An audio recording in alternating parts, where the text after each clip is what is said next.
Baker, being back in Oklahoma, just why is this important to you to do a camp like this?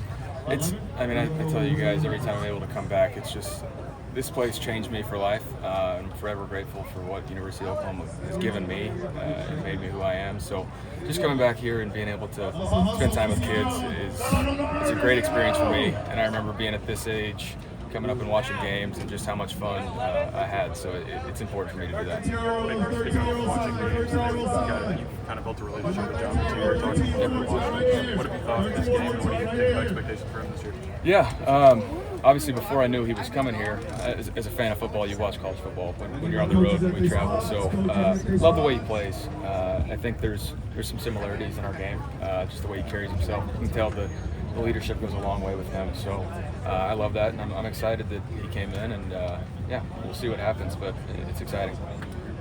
Baker, what kind of faith do you have in Brent Venables to get this program back to where it was competing for titles? I have a lot of faith. Obviously, offensively last year had a lot of injuries. You can't win when you have that many different starting rotations on the O-line, and it's injuries, it's a lot of stuff. But I have a lot of faith in Coach V.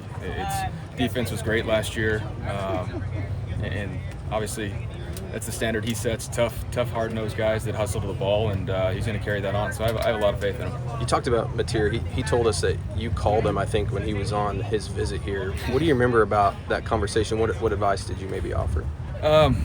Obviously, he was still deciding. You can't force somebody to do anything they don't want to. But I told him everything I would have said.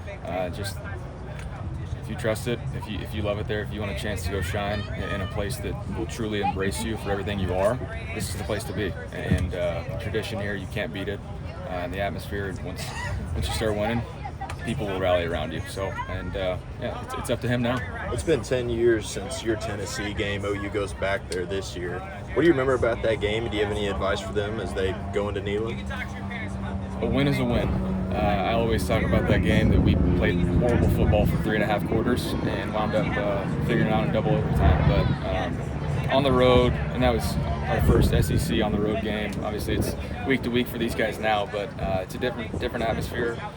Just embrace the moment. It's a great stadium. They're going to be right on top of you, and just go have fun. Trust your instincts. Baker, so you're wearing the Toby shirt. What was your relationship like with him? We were very close. Was close with his son. Every tailgate that Toby would have out here, he treated my family like his own. So obviously, rest in peace to Toby. Great man. Everything he did for this town and the state of Oklahoma in general.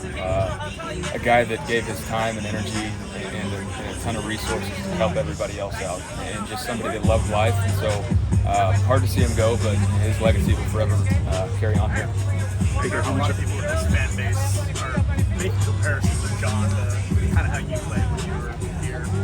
I know he's his own guy, but do you see any traits or characteristics of yourself in him when you watch him play? Yeah, I think he's a guy that also wears his emotions on his sleeves. Hard worker, you can tell that the stuff that he does off the field with the guys carries over for how they play for him. So there's a lot of similarities in that aspect, but you never want to try and be somebody else, and I don't think he's the type of guy that's going to try and do that. So he's going to be the best version of himself, but I can see the comparisons. Baker, for you, how much have you enjoyed kind of the stability you found in Tampa, and how much are you looking forward to this season? Tampa's been home since I stepped foot there, just like Oklahoma was. And so it's a comfortable feeling, not a complacent one, but a comfortable feeling, know that I have a home.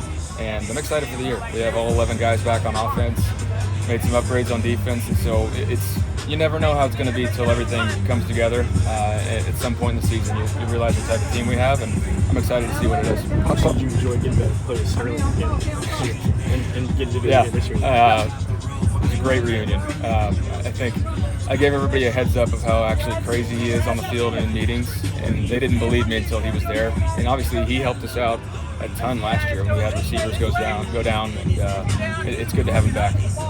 Have you gotten a chance to meet Ben Arbuckle at all? I have not in person. Talked to him on the phone quite a bit.